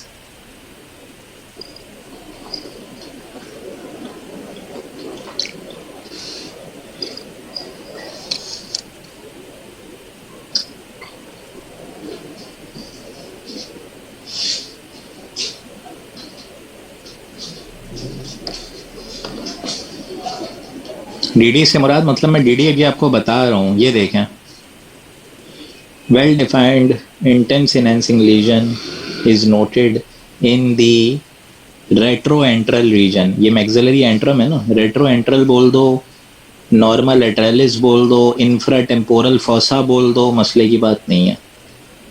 Medially it is extending and infiltrating into the nasopharynx, causing widening of the pterygopalatine fissure या pterygomaxillary fissure and causing bowing of the posterior wall of maxillary sinus giving antral sign positive. There is bowing of the posterior wall of maxillary sinus, ये नाम लिखना ज़रूरी है। ये angiofibroma के cases हैं दोनों, एमआरआई पे इंटेंस एनहांसमेंट आ रही है। याद रखिएगा आप लोग, एंजियो अपना जुवेनाइल एंजियोफाइब्रोमा में 2 या 4 चीज़ें बोलनी है, सुन लो। एंट्रल बोइंग साइन, ये इसलिए बता रहा हूँ, आएगा, अंदर जाएगा नेजल कैविटी से बाय टेरिगोपेलेटाइन फिशर, अंदर जाएगा नेजल कैविटी से बाय टेरिगोपेलेटाइन फिशर। लेटरल जाएगा नॉर्मल लेटरलिस में, ठीक है, लेटरल चला गया नॉर्मल लेटरलिस में। ऊपर जाएगा आंखों में बाय इंफीरियर ऑर्बिटल फिशर, और ऊपर जाएगा ब्रेन में बाय सुपीरियर ऑर्बिटल फिशर। नाम याद रहेगा ये सबको? भाई लेटरल में जाइगोमेटिक बोन से होता हुआ नॉर्मल लेटरलिस में जाएगा, टेम्पोरल फोसा में। साइड में अंदर में जाएगा टेरिगोपैलेटाइन फोसा से अंदर, फिर ऊपर जाएगा सुपियर ऑर्बिटल फिशर से ब्रेन में, इन्फीरियर ऑर्बिटल फिशर से आंखों के अंदर। समझ आ गया ये? इसमें आप एंजियोग्राफी ही करेंगे, कभी इसकी बायोप्सी नहीं करेंगे, ब्लीड करेगा। और इसकी दूसरी डीडी है नेजोफेरिंजियल कार्सिनोमा, उसमें साइनस की डिस्ट्रक्शन इरोजन होगी। नीचे वाले स्कैन में रेट्रोफेरिंजियल स्पेस की वाइडनिंग नजर आ गई सबको, with heterogeneous air specs, with areas of specs of vertebral erosion. देखें छोटे छोटे या तो ऑस्टियोफाइट अब टूट रहे हैं, ठीक है। हाँ बेटा, रेप्डोमायोसार्कोमा भी डीडी में आ जाएगा, नेजोफेरिंजियल कार्सिनोमा भी फार डीडी में आ सकता है, कोई मसले की बात नहीं है, ठीक है। रेट्रोफेरिंजियल एब्सेस जब भी आ जाए, कॉम्प्लिकेशन क्या सोचोगे? साथ में वेसल जा रही है ना, थ्रोम्बोफ्लेबाइटिस, नीचे मीडिएस्ट्रम आ रहा है, मीडिएस्टिनाइटिस, पीछे वर्टिब्री है, ऑस्टियोमाइलाइटिस, डिस्काइटिस। क्लियर? ओके जी, क्या लग रहा है?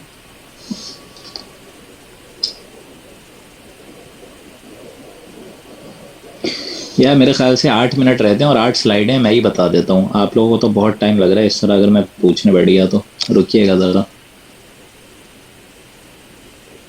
आप लोगों को बहुत टाइम लग रहा है, स्पीड आप लोग अभी तक नहीं बना पा रहे हैं। मैं जो हूँ थोड़ी स्पीड में अब आप लोग को ये करा रहा हूँ, क्योंकि सुन लीजिए 8 मिनट रहते हैं अच्छे तरीके से। और चैट बॉक्स में खुदारा जल्दी जल्दी रिप्लाई करिएगा। आपने अभी बताना है कि क्या क्या चीज़ें आपको नज़र आ रही हैं, ओके। इस इमेज को अगर आप फोकस करके देखें तो इस इमेज में ही आप लोग को ये पूरा का पूरा चेस्ट एक्सरे थोड़ा सा ओपेक नज़र आ रहा है। यहाँ देखें आप लोग को पूरा जो शोल्डर जॉइंट है उसके अराउंड एडिमा नज़र आ रहा है, और रूट ऑफ नेक पे कोई सॉफ्ट टिश्यू डेंसिटी हेज नज़र आ रहा है। आपने यहाँ एमआरआई कराया, रूट ऑफ नेक पर सिस्टिक लीजन्स आए, सिस्टिक लीजन्स के मल्टीपल फ्लूइड लेवल थे, ठीक है, at the root of neck थे। अंदर गए ये कैरोटिड शीथ को इसने अबट किया, और अंदर गए ट्रैक्योइजोफेगियल पाउच और ट्रैक्योइजोफेगियल जो रिसेसेस हैं उसको इन्वॉल्व करा, पीछे गया प्रीवर्टिब्रल को इन्वॉल्व करा। ये सिस्टिक हाइग्रोमा का केस है, दूसरा नाम है सिस्टिक लिम्फेंजियोमा, ठीक है। कोई इंटेंस इनहेंसिंग लीजन अगर आपको रूट ऑफ द टंग पर मिल जाए, सुप्रा हाइवाइड मिल जाएगी, तो क्या बनाएंगे आप इसको? Enhancing legion. और थायराइड अपनी जगह ना मिले तो फिर लिंगुअल थायराइड, एक्टोपिक थायराइड हो गया, ये लिंगुअल थायराइड हो गया। और इस इमेज पे आ जाइए, इसमें इंफ्रा हाइवाइड एक नेक्रोटिक सा एरिया नीचे पड़ा हुआ है जो कि थायराइड कार्टिलेज को अबट कर रहा है। क्या सोचेंगे बताइए ना यार।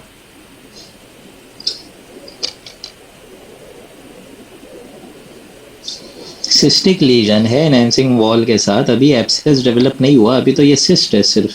थैरोग्लॉसल डक्ट सिस्ट होगी ना बेटा, ये एरिया सबसे कॉमनेस्ट थैरोग्लॉसल डक्ट का होगा ना। रेनुला बेटा आप तब कहोगे जब यहाँ होगा, मैंडिबल के पास होगा।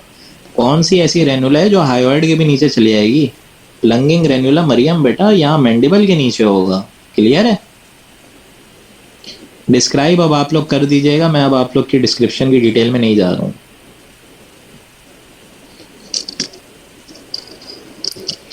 वेट,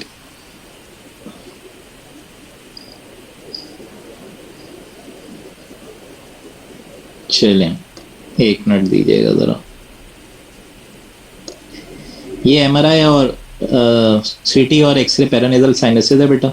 इसकी नॉर्मल एनाटॉमी मैंने आपको दिखाने की कोशिश करी, और मैंने इसमें आपको ये सामने रखने की कोशिश करी है कि सीटी पे अगर आप लोगों का इस तरीके का कोई पूरा मैक्सिलरी साइनस इन्वॉल्व हो जाए, पूरा पूरा का पूरा, जिसमें डिस्टेंशन हो जाए, तो ये ज़्यादातर दो ही चीज़ें हो सकती हैं, या तो इतना बड़ा पॉलिप या तो म्यूकोसील। ये जो आपको स्कैन नज़र आ रहा है ना ऊपर सीटी कोने में, ये आप लोगों का म्यूकोसील नहीं है, ये आपका म्यूकोसील है, और नीचे वाला आप लोग का पॉलिप है। म्यूकोसील में एयर नहीं आएगी, पूरी डिस्टेंशन होगी साइनस की, कैल्सिफिकेशन शाज़ो नादिर, लेकिन अच्छी खासी डिस्टेंशन और एयर नहीं होगी। जहाँ एयर आ जाए आप म्यूकोसील के बजाय पॉलीनेजल पॉलिप्स रख देंगे, साइनोनेजल पॉलिप्स रख देंगे, ठीक है जी। ये ऊपर आप लोगों को एक लीजन दिखाया गया, अब जॉ के लीजन पढ़ लीजिए, जल्दी बता दीजिए मुझे जॉ के कितने लीजन होते हैं। ये जो इतना बड़ा लीजन आ रहा है ये कौन सा है?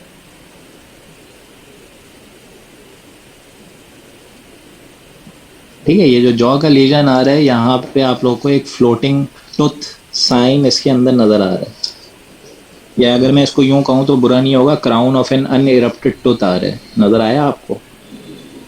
ठीक है, dentigerous cyst, crown of an unerupted tooth है, एक well defined cystic density lesion है, ठीक है। इसके अंदर जो है क्राउन ऑफ अनइरप्टेड टूथ है, स्क्लेरोटिक मार्जिन है, एल्वियोलर आर्चेस की इरोजन हुई हुई है, डेंटिजेरस सिस्ट, ठीक है। इसका दूसरा नाम है फॉलिकुलर सिस्ट। और यहाँ देखें डॉक्टर चारी की एक और सिस्टिक लीजन है विद इंटरनल सेप्टेशन आ रही हैं और इसमें एल्वियोलर आर्चेस की इरोजन हुई भी है, ये एमिलोब्लास्टोम है। मल्टी लोक्यूलेटेड जब भी आएगा ना, दो तीन चीजें सोचना, फाइब्रस डिस्प्लेजिया, एमिलोब्लास्टोमा, ठीक है, एन्यूरिज्मल बोन सिस्ट, ठीक है। मल्टी लोक्यूलेटेड जब भी आएगा, यूनिलोक्यूलर जब भी आए तो डेंटिजेरस सिस्ट, फॉलिकुलर सिस्ट। आगे चलते हैं हम लोग जी, क्या लग रहा है? एंकाइलोजिंग स्पॉन्डिलाइटिस में तीन चीजें क्या बताई थी? नंबर वन बैम्बू स्पाइन, अब मैं डिस्क्राइब नहीं कर रहा हूँ बेटा, बैम्बू स्पाइन। और क्या बताया था? ये कौन सा साइन जा रहा है इतना शार्प? सैक्रोस्पाइनस की कैल्सिफिकेशन सारी, उसकी इंटर स्पाइनस लिगामेंट्स की कैल्सिफिकेशन, ड्रैगर स्पाइन। और ये अगर मैं बोलूँ वर्टिब्रल बॉडी में कुछ लीजन आ रहे हैं तो क्या बताएंगे? और स्पाइन डिस्क में अगर कोई लीजन आ रहे हैं तो क्या बताएंगे? वर्टिब्रल बॉडी में लीजन आए तो इफ्रा बेटा टाइम नहीं है डिस्क्रिप्शन का, मोटी मोटी चीजें स्पीड में अगर सुन सकती हो तो सुन लो। मल्टीपल बैम्बू स्पाइन अपीयरेंस आ रही है, फ्यूजन हुई हुई है सिंडेस्मोफाइट्स की जिसकी वजह से बैम्बू स्पाइन आ गई है। ये लिगामेंटस कैल्सिफिकेशन आ रही है दूसरी इमेज में इंटरस्पाइनस लिगामेंट की, गिविंग रोमेनस अपना ड्रैगर स्पाइन। और आखिरी इमेज में जो वर्टिब्रल बॉडी में इंक्रीज सिग्नल इंटेंसिटी आपको T2-weighted इमेज पे नजर आ रही है, ये हो गया आपका रोमेनस लीजन। डिस्क स्पेसेस में जो हाई सिग्नल इंटेंसिटी एरियाज नजर आ रही है ये एंडरसन लीजन है। जगह जगह पे ऑस्टियोफाइट सिंडेस्मोफाइट बने हुए हैं जिसकी वजह से शाइनी कॉर्नर साइन आ रहे हैं। ओके, क्लियर है? अब आगे चलते हैं हम लोग।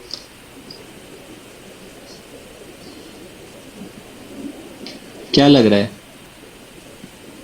बताइए? इतनी बड़ी सैक्रल जो है आप लोगों को दिखाई जा रही है तो क्या लग रहा है?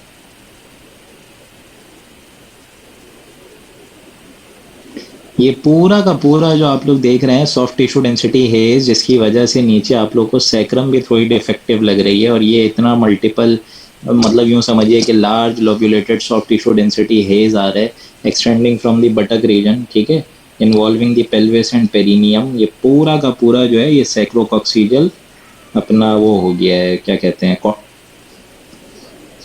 कॉर्डोमा का नाम सुना है आप लोगों ने? कॉर्डोमा टेरेटोमा का नाम सुने आप लोगों ने? ये याद ज़्यादा हो जाएगा, ये मेरे ख्याल से सुना होगा। यही चीज़ आपने सीटी स्कैन पर देखी है तो ये देखें यहाँ पर मल्टीपल स्पेक्ट्स ऑफ कैल्सिफिकेशन आ जाए तो ये टेरेटोमा है। कॉर्डोमा और टेरेटोमा में फ़र्क करना जो है ना बड़ी मुश्किलों से होता है बेटा, बायोप्सीज पे होता है। एक फ़र्क जो मुझे याद है वो ये है कि यही कॉर्डोमा दूसरी जगह होगा स्क्लाइवस पे, ब्रेन के अंदर। और ये कॉर्डोमा में इतनी कैल्सिफिकेशन हो सकती है, टेरेटोमा में ज़्यादातर फैट डेंसिटी, सॉलिड और कैल्सिफाइड तीनों चीज़ें मिलेंगी। ये बुनियादी फ़र्क है। स्कॉटी डॉग अपीयरेंस, इसकी डिस्क्रिप्शन नहीं दे सकते हम लोग, बस linear fracture of pars inter articularis is noted, बस linear fracture of pars inter articularis is noted giving a Scottie dog appearance. अब ये इसकी इमेज ले लीजिए क्योंकि ये इमेज आपकी उसमें पूछी जाती है एनाटमी में। आखिरी इमेज स्केफोसिफेली, डॉलिकोसिफेली, ये आएगा नहीं, ऐसे ही रखे, this was the last image. Increase अगर एपी डायमीटर हो स्कल का तो याद रखें ये स्केफोसिफेली है। इसका मतलब ये है कोरोनल सेजाइटल जो है वो अभी फ्यूज नहीं हुआ है, आगे पीछे फूल सकते हैं। सेजाइटल अगर फ्यूज हो जाए तो, सॉरी, कोरोनल सेजाइटल फ्यूज हो जाए साइडवेज अगर फूल जाए तो इसको कहते हैं ब्रेकिसेफेली, ठीक है। ये देखें नीचे वाली इमेज भी स्केफोसिफेली की है। इमेजेस ले लो, ख़त्म हो रही है मीटिंग। इमेजेस ले लो, इमेजेस यही दो थी। चलें इंशाल्लाह कल मिलेंगे एनाटमी और फिजिक्स के साथ। जज़ाकुमुल्लाह, अल्लाह आपका भला करे।